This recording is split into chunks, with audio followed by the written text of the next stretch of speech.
I'm going to do a quick overview of the kidney function. The kidney filters our blood, removes waste like urea, regulates water, electrolyte balance, and maintains blood pressure. It also helps control the blood's pH. Overall, the kidney helps internal environment, keeping it stable and work properly.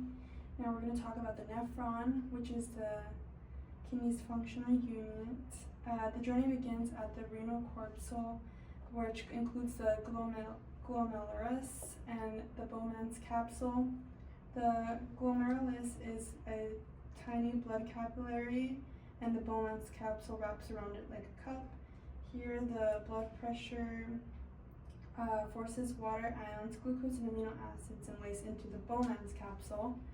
This is called filtration, and the fluid is now called filtrates. The blood cells and proteins remain in because they're too large. From the Bowman's capsule, they'll filtrate into the PCT, also known as the proximal convoluted tube. This is where most of the reabsorption happens, like water, sodium, glucose, and amino acids are pulled back into the blood. If the body needs it, the PCT keeps it. Next, the filtrate enters the nephron loop, which is also called the loop of Henle.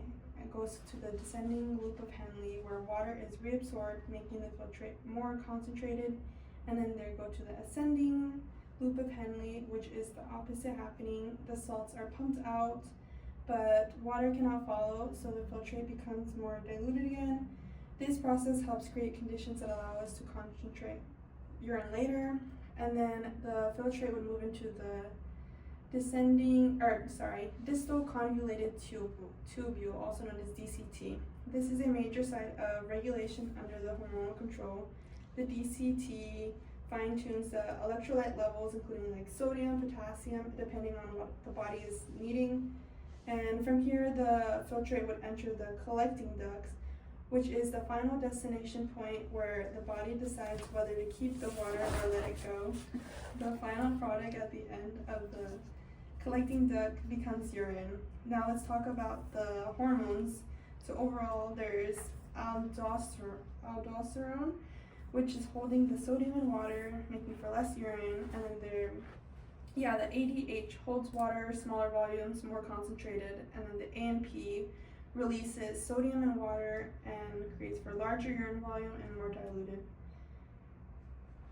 Going a little bit more into detail, the kidney is also filtering out 180 to 150 liters a day, but we're actually only peeing out 1 to 2 liters a day.